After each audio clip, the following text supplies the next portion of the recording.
limitada solo por una hora, razón por la cual cualquier pregunta o cuestionamiento, interrogante que pueda haber, sería bueno poder luego compartir al correo electrónico de Loreta. Loreta, bienvenida, gracias por estar acá con la carrera de Ciencia Política y eventualmente compartir con los estudiantes de la asignatura Bolivia-Estados Unidos. Tienes la palabra, Loreta, y bienvenida.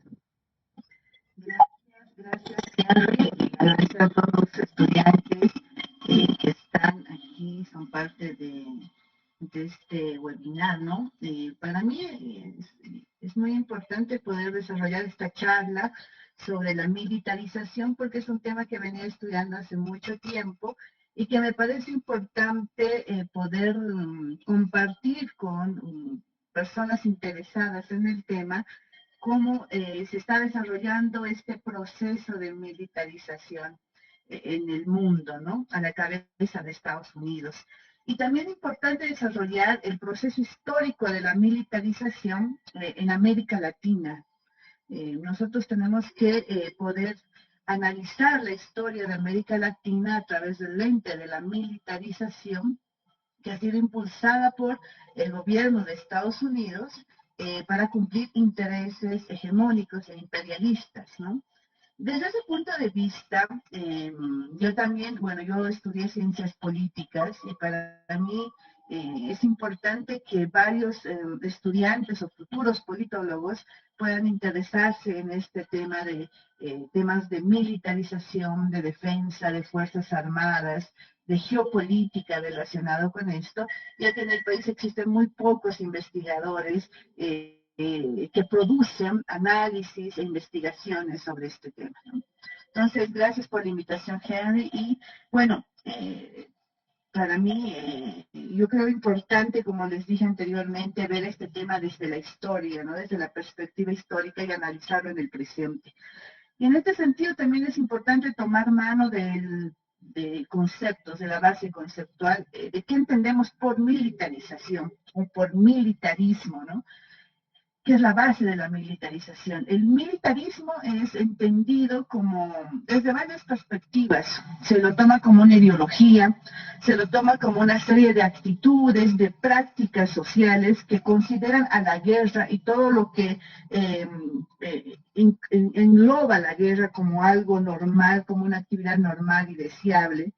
El militarismo se lo toma como una extensión de lo castrense, o sea, de lo militar, a las subjetividades de los civiles. En este sentido, la militarización es un proceso sociopolítico a través del cual el militarismo se siembra dentro de las sociedades y también a nivel internacional. Ahora, el militarismo en nuestras sociedades y a nivel internacional también puede ser sembrado desde lo sutil, desde lo cotidiano, ¿no? Es así como un proceso de hegemonía, como decía Gramsci, ¿no? Un sentido común, se siembra en la sociedad como un sentido común donde lo militar, donde la guerra, la concepción de la guerra es algo cotidiano, es algo normalizado entre las sociedades a nivel mundial. Pues bien, en América Latina la militarización ha sido estudiada desde la perspectiva de la securitización, es decir, muy relacionado con lo que es la seguridad. Y en todo esto se ve que la militarización se desarrolla dentro de nuestros países en América Latina a través del uso de las Fuerzas Armadas en distintos roles, en distintos papeles. Es esto lo que se ha denominado el uso de las Fuerzas Armadas como las navajas suizas, ¿no? Aquel instrumento que utilizamos nosotros para diversas actividades y poder resolver diferentes problemas. En este caso, las Fuerzas Armadas en América Latina, más que ser usadas en tareas de defensa externa, han sido usadas en tareas de seguridad interna, de orden interno, ¿no? Y este ha sido un proceso que ha agudizado la militarización dentro de nuestros países. Pero más allá de este proceso de militarización, lo complicado o lo problemático es que es un proceso que debilita la democracia, porque de alguna manera crea instituciones no acordes con sus roles constitucionales, en este caso las Fuerzas Armadas para hacer la defensa del territorio, sino que crea instituciones que pierden este horizonte estratégico de defensa de los países y se focalizan en temas que no son de su misión constitucional, como es la seguridad interna interna como es el orden público. Pues bien, en América Latina tenemos una larga historia de militarización impulsada desde Estados Unidos. Es a partir de la guerra hispanoamericana en 1898 y principalmente después de las 2 décadas de pasada la Primera Guerra Mundial, donde se ve que Estados Unidos, en su afán de dominio y de extensión territorial y de extensión de su poder, invade y ocupa varios países de América Latina.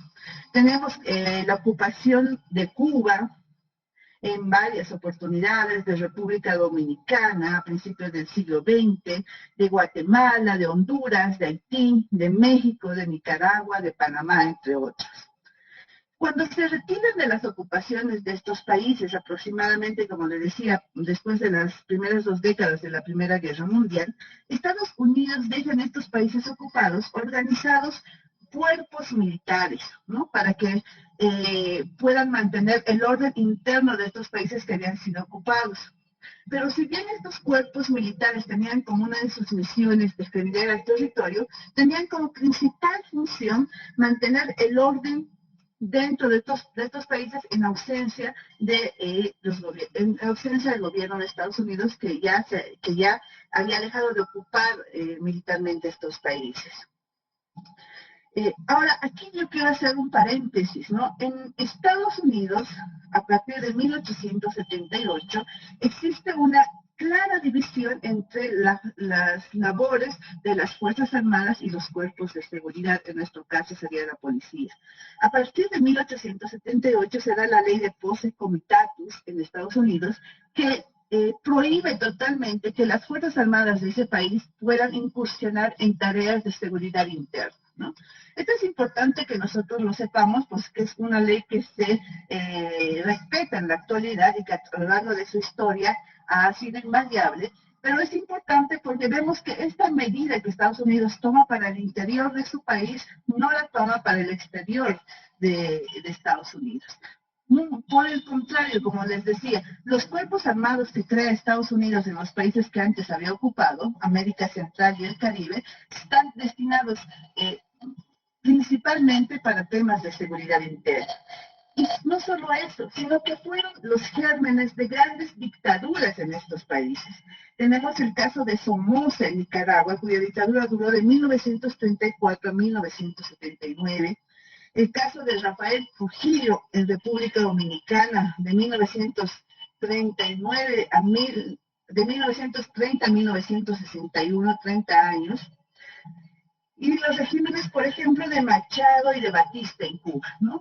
Todos estos regímenes militares, grandes dictaduras de estos países, nacieron desde esta formación de las guardias militares, guardias nacionales que dejó Estados Unidos fundado en estos países cuando dejaron de intervenirlos. Ahora, a partir de mediados del siglo XX, también tenemos procesos que nos muestran esta militarización dirigida por Estados Unidos.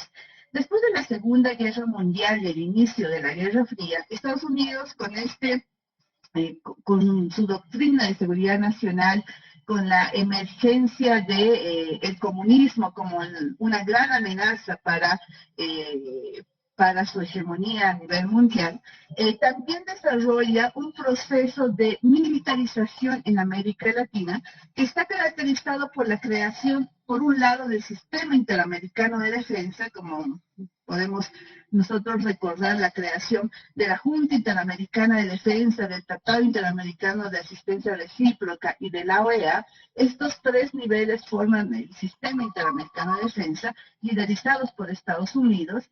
Y paralelamente, a partir de la década de los 40 y 50, Estados Unidos desarrolla unas relaciones bilaterales con cada uno de nuestros países de la región. De ahí que manda agregados militares, se desarrollan acuerdos de cooperación. Con Bolivia, el primer acuerdo de cooperación militar de Estados Unidos se da en 1941, y de ahí, posteriormente, este acuerdo es renovado con los años. Y así se da con todos los países de la región. Ahora, este proceso de creación de un sistema de seguridad liderizado por Estados Unidos en la Guerra Fría tiene como principal objetivo no solo hacer homogéneo todo su sistema de seguridad en el continente, sino también tener un libre acceso a los recursos naturales del continente, porque Estados Unidos veía en los militares unos aliados ideales para poder lograr sus objetivos de seguridad y económicos. Esta asistencia en seguridad que Estados Unidos da durante toda la Guerra Fría a los militares de América Latina deviene en un largo periodo de dictaduras militares, ¿no? Sí, a principios del siglo XX estas dictaduras fueron en los países de Centroamérica y del Caribe, ya en el proceso de la Guerra Fría y la ayuda militar de Estados Unidos a los militares de la región se dio en el cono sur del continente.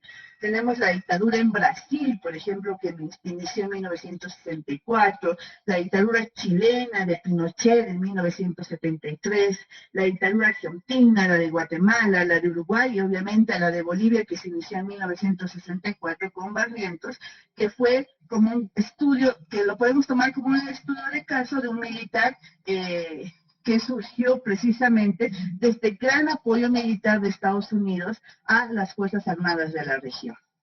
Ahora, estas dictaduras militares que se dan en la década de los 60, 70 y 80 en la región latinoamericana tienen como característica principal esta incursión de los militares en toda la vida política, económica y social de nuestros estados, ¿no? Los militares, a partir de las dictaduras, se controlan tanto las funciones del Estado como la de salud, educación, infraestructura, etcétera. Todo el espectro del manejo del Estado. Y aquí se da lo que autores como Bill Creek hablan mencionan del surgimiento de ejércitos políticos, ¿no? En América Latina, los ejércitos políticos se caracterizan porque son instituciones militares que se creen los pilares fundamentales de la democracia y se autoatribuyen la función tutelar de los estados. Ahora, hay varios autores que estudian esta formación de ejércitos políticos, es decir, una vocación autoatribuida de las Fuerzas Armadas para vigilar la integridad del Estado, sin estudiar la gran influencia que ha tenido Estados Unidos en la formación de estos ejércitos políticos, ¿no? Entonces, para nosotros, nosotros como investigadores en temas de geopolítica, es importante ver la historia también desde esta perspectiva de la influencia de Estados Unidos en materia de militarización en nuestros países. Ahora, la influencia militar de Estados Unidos en las Fuerzas Armadas de la región, durante todo el periodo de la Guerra Fría, tenía, como les decía, intereses no solo de hacer homogénea su política de seguridad, sino también de acceso a los recursos naturales y de control del territorio. De acuerdo a ellos mismos, esta influencia, esta injerencia e influencia directa tenía como perspectiva estratégica hacer conocer las bondades de la democracia de Estados Unidos en la región, a pesar de que los gobiernos dictatoriales de estas épocas eran los principales violadores de derechos humanos durante nuestra historia de los gobiernos de la vida republicana, pero que esta violación sistemática de los derechos humanos, los miles de muertos y desaparecidos en Uruguay, en Chile, en Argentina o en Bolivia, no eran un inconveniente para que la asistencia militar y el apoyo de Estados Unidos a estos gobiernos se entorpeciera o se parara, ¿no? La ayuda, el financiamiento, el apoyo militar continuaba durante este periodo. ¿Qué pasa en el proceso de las transiciones hacia la democracia? En el proceso de las transiciones, la recuperación de la democracia de estos países, ya de la década, finales de los 90, ya en la década de los 90, en el caso de Bolivia, el apogeo del periodo neoliberal, los años 90 y 2000, se da otro proceso de militarización, ¿no? Ya al enemigo que había sido el comunismo surgen nuevos enemigos, es el narcotráfico ya en la década de los 80 y 90, y se da el surgimiento de, con estas nuevas amenazas, nuevos roles a las Fuerzas Armadas. Es decir, con el paso de las dictaduras a las democracias, el proceso de militarización impulsado desde Estados Unidos continúa. con nuevas amenazas, en este caso el narcotráfico. Y aquí no podemos dejar de mencionar lo que fue la iniciativa andina en países como Colombia, Perú y Bolivia, impulsado por Estados Unidos, entre los años 1989 y 93, donde los grandes recursos económicos que Estados Unidos daba a estos tres países estaba destinado principalmente a dar roles a los militares para la lucha contra el narcotráfico al interior de los países. Algo parecido sucedió con el Plan Colombia, que surgió en el año 2000, y que hasta la fecha se dice que supuso la asistencia a Estados Unidos de más de 10.000 millones de dólares, ¿no?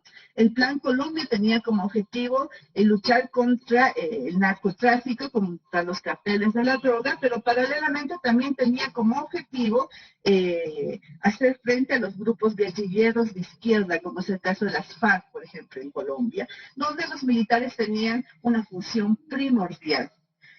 También tenemos la iniciativa Mérida en México en el año 2008, donde el entonces presidente Felipe Calderón desplazó a las unidades militares de su país para controlar el crimen organizado en distintas ciudades de México, ¿no? La participación de las Fuerzas Armadas directamente en temas de orden público, de seguridad interna. Algo parecido también sucedió con Centroamérica y con el Caribe, la iniciativa CARSI en Centroamérica, donde los militares ya salían no solamente destinados a luchar contra los cárteles de la droga, sino también contra las pandillas, ¿no? Lo que yo quiero que se pueda comprender es que este proceso de militarización, de la incursión de los militares en tareas de orden interno, de seguridad pública en nuestros países, ha sido financiado y promovido desde el gobierno de Estados Unidos, no solo en el principio, a principios del siglo XX, sino durante todo este proceso histórico. Pero la incursión o el impulso de los militares en tareas internas o en tareas que no son explícitamente en su rol fundamental de defensa del territorio, también deriva en tareas de desarrollo, ¿no? Aquí tenemos ejemplos de cómo Estados Unidos despliega a través de nuestros países personal militar de su país para tareas de infraestructura y de servicios médicos.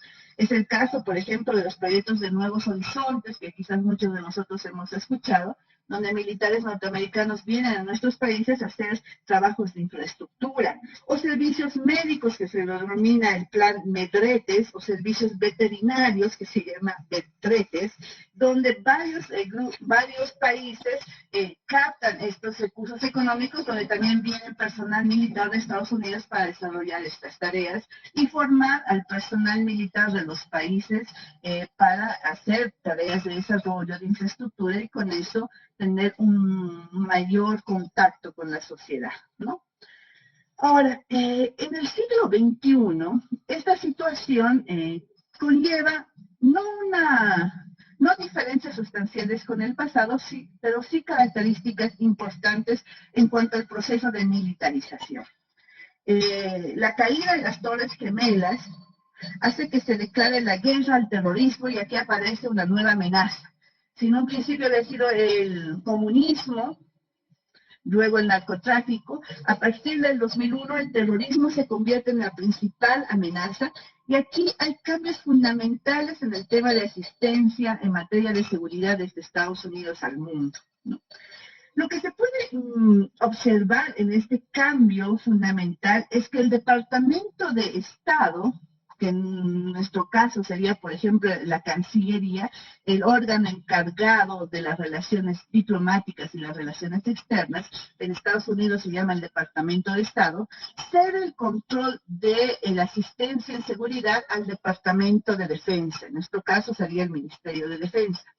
Ahora, este ceder el control de grandes recursos o de grandes cantidades de recursos al Departamento de Defensa viene a ser un problema porque ya las relaciones diplomáticas en materia de seguridad ya no es llevada por el Departamento de Estado en Estados Unidos, sino son llevadas por el Departamento de Defensa, es decir, el Pentágono, lo que nos quiere decir que son los militares, los que manejan gran parte del presupuesto en asistencia en seguridad.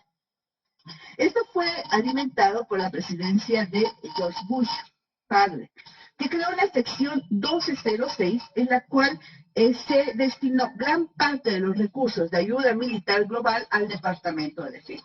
Ahora, este no solo es un problema para el mundo y para América Latina en particular, sino los mismos expertos de Estados Unidos en sus documentos de trabajo ven que esto es un problema no solo para temas de transparencia, sino también para la misma seguridad de los propios habitantes de Estados Unidos. ¿Por qué? Los principales inconvenientes de haber dado mayores recursos al Departamento de Defensa, al Pentágono, para ayuda y seguridad a nivel mundial, y no al Departamento del Estado, es que esto limita la supervisión del Congreso.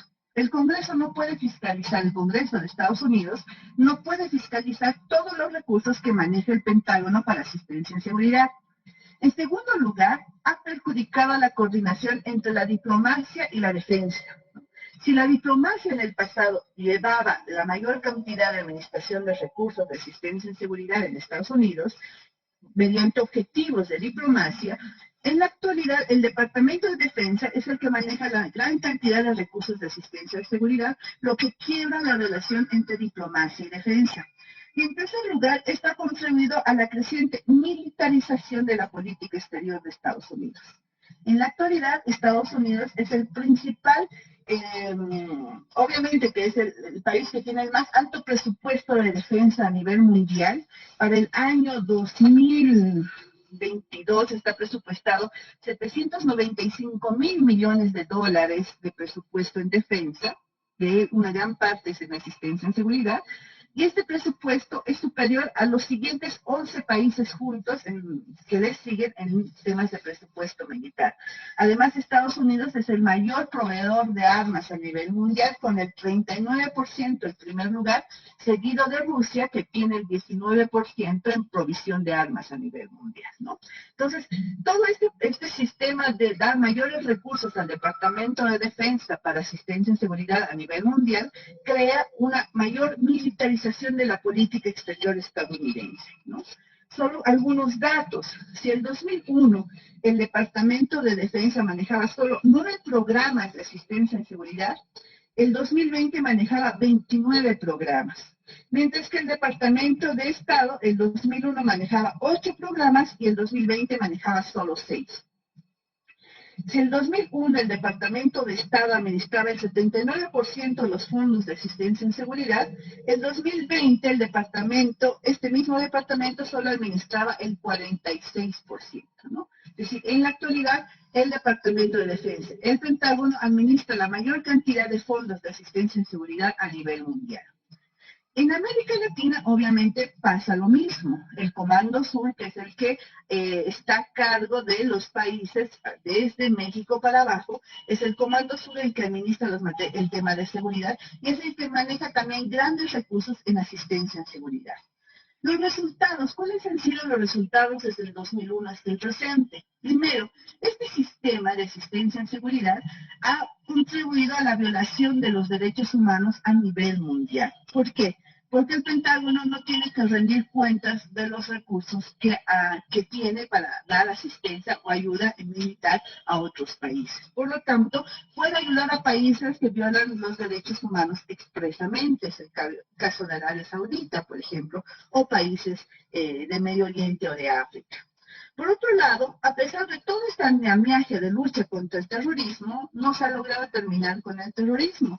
De hecho, las consecuencias de la guerra en Irak y Afganistán nos muestran que todo este proceso de militarización a nivel mundial, de invasión a estos países, de destrucción de estos países, no ha logrado terminar con el terrorismo. Y lo que ha logrado sí es ampliar las arcas económicas de las grandes empresas de seguridad y de venta de armas que tienen como sede principal Estados Unidos. ¿Qué pasa en América Latina en este contexto del 2001 hacia ahora, ¿no? De la guerra contra el terrorismo? Se dice que el presupuesto de asistencia militar en América Latina ha disminuido en el periodo 2001 al 2020. Si antes era de 11% de ayuda militar venía a América Latina en relación al mundo, en el 2020 este era del 3,9%. Sin embargo, ONGs y fundaciones de Estados Unidos nos advierten que las cifras de asistencia no reflejan precisamente el panorama. Es decir, Estados Unidos sigue colaborando ampliamente en materia de seguridad en América Latina, a pesar de que los recursos han disminuido. ¿Cuáles son los ámbitos de esta colaboración? Pues son varios, he tratado de mencionar algunos. Estos son información de los últimos 2 meses acerca de la asistencia en materia de seguridad de Estados Unidos a América Latina. Se mantiene el tema de visitas de entrenamiento por parte de las fuerzas especiales estadounidenses a nuestros países. Aquí se ve que en Chile se han iniciado recientemente, hace un mes, operaciones especiales entre las fuerzas especiales del Ejército de Chile y la Armada de Estados Unidos.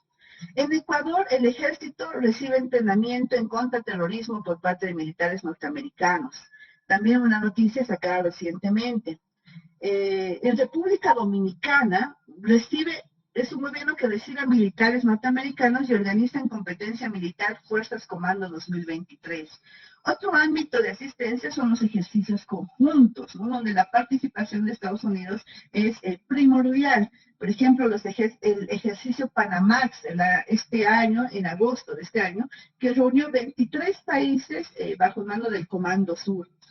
Perú autoriza constantemente el ingreso de personal militar de Estados Unidos para ejercicios combinados. Brasil ha iniciado el ejercicio conjunto entre la Fuerza Aérea Brasileña y la Fuerza Aérea de Estados Unidos en el Pantanal, una región que antes se negaba el ingreso de militares de otros países, pero que con el gobierno de Bolsonaro se ha dado la incursión de militares norteamericanos al Pantanal. En Brasil también la Marina de los Estados Unidos y Brasil realizan ejercicios bilaterales. En Chile, las fuerzas chilenas y estadounidenses realizan ejercicio combinado llamado Estrella Austral 2022. Otro mecanismo de asistencia militar es la presencia de personal de inteligencia y aviones no tripulados en varios de nuestros países. Otro mecanismo es el entrenamiento a militares y policías en países como Colombia, dirigidos por Estados Unidos, ¿no? Durante la Guerra Fría, miles de militares latinoamericanos iban a formarse en escuelas de en Estados Unidos, y aquellas escuelas que habían sido formadas en Panamá por Estados Unidos. Ahora existen países como Colombia y Perú que terciarizan esta educación, ¿no? El ver que militares, por ejemplo, bolivianos vayan a formarse ya no a Estados Unidos, sino a Colombia, más o menos es el mismo sentido, porque son militares que se forman bajo la doctrina antiterrorista que es impulsada por Estados Unidos, ¿no? Aunque esperamos que con el nuevo gobierno de Petro esta situación cambie. Otra materia de asistencia es la venta y donación de armamento, y eso se da de manera sistemática en nuestros países, ¿no? Entre las noticias que podría encontrar es que el gobierno de Estados Unidos autoriza venta de misiles a Brasil. El Comando Sur de Estados Unidos dona equipos militares a Ecuador por $730,000. El Pentágono también ofrece repotenciar las Fuerzas Armadas de Honduras. Estados Unidos dona $42,000 en refacciones para aviones de la Fuerza Aérea Uruguaya. Estados Unidos dona 95 vehículos al ejército de Guatemala. Colombia recibe los 3 primeros helicópteros Black Hawk de los 12 donados por Estados Unidos. Y aquí dice que las aeronaves llegaron a Bogotá luciendo todavía el esquema de colores y las marcas de su anterior usuario, la Fuerza Aérea de Afganistán. Es decir, sacan los helicópteros de Afganistán, las aeronaves de Afganistán, y las llevan a Colombia como donación, ¿no? Entonces, el tema de venta y donación de armamento de Estados Unidos a todos los países de América Latina todavía es un tema importante. El tema de ciberseguridad también se ha identificado como un tema relevante en las relaciones de asistencia en seguridad. Estados Unidos da asesoramiento para combatir el cibercrimen a varias Fuerzas Armadas de la región. El tema de las visitas del Comando Sur, muy asiduo en los últimos meses, que ha visitado a varios países la jefa del Comando Sur, también nos muestra la importancia que tienen nuestros países en materia de seguridad para Estados Unidos, la firma de acuerdos de cooperación, la presencia de tropas de Estados Unidos en países como Perú, países como Paraguay, etcétera, también es algo que se repite constantemente a través de la historia y que se mantiene en la actualidad.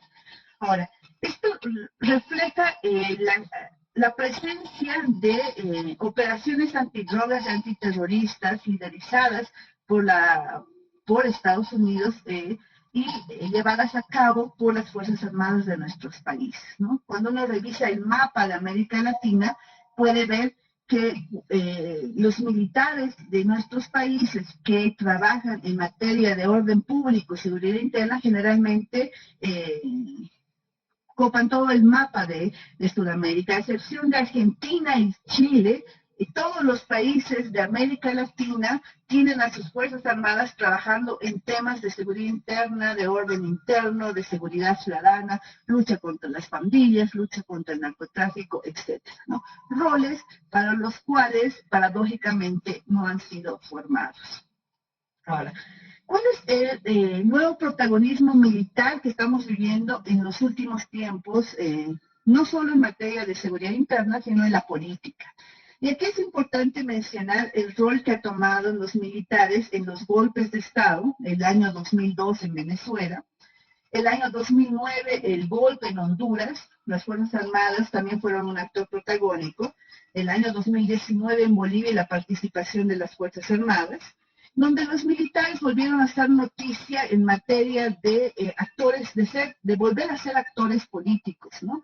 Algo que pensábamos que ya nos iba a dar y que era parte del pasado, ¿no? Aquellos que vivieron las dictaduras militares, obviamente lo recuerdan muy bien y tienen la viva percepción de lo que significa esto, pero los jóvenes no han vivido eso y solo lo conocen de la historia, ¿no? Una historia que obviamente hay que releerla, pero que la presencia de los militares en política no deja de ser algo preocupante. Por lo tanto, vemos que esta presencia militar no solo ha sido en materia política, sino también en la represión de protestas y manifestaciones sociales. En 2019, la acción de militares en las protestas de jóvenes de Ecuador, de Chile y de Colombia también fue un hecho relevante que llamó la atención de los investigadores en estos temas.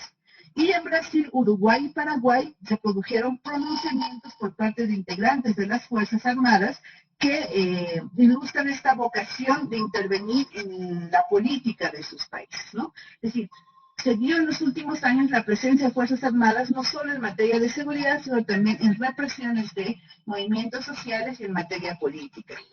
A partir de esto se ha tratado de volver a conceptualizar esta participación de las Fuerzas Armadas. Algunos hablan de un nuevo militarismo, como Rudia Mink, una investigadora argentina. Otros llaman del militarismo cívico, Rodríguez habla de esto, otros hablan del nuevo amanecer de los militares, ¿no? Pero ya sea un nuevo militarismo o un nuevo amanecer, vemos que la presencia de los militares, que siempre han estado a través de la historia del siglo XX auspiciados por el financiamiento en materia de seguridad de Estados Unidos, han tenido actuaciones distintas dependiendo de ser gobiernos favorables a los intereses de Estados Unidos o gobiernos adversos. Los gobiernos favorables han seguido el proceso de militarización financiado desde Estados Unidos y hay que seguir interviniendo en materia de seguridad pública, lucha contra el narcotráfico, ciberseguridad, desastres naturales, entrenamiento, presencia de militares norteamericanos en sus países, etcétera. La última conferencia de ministros de defensa que se desarrolló en Brasil en julio de este año muestra principalmente este interés de Estados Unidos en seguir manteniendo la presencia de militares en diversos ámbitos de nuestra vida cotidiana. Llámense desastres naturales, ciberespacio, crimen organizado, control de flujos migratorios. El tema de control de flujos migratorios viene a ser un tema fundamental en la última estrategia de seguridad nacional de Estados Unidos. También los militares participan en la pandemia del COVID, en la lucha contra la pandemia, la respuesta a... aquí hay algo importante. En la última conferencia de ministros de Defensa habla expresamente de que se debe dar una respuesta a la amenaza de poderes autocráticos refiriéndose a China y Rusia, ¿no? Y aquí podemos ver esta nueva visión de Estados Unidos en la identificación de nuevas amenazas.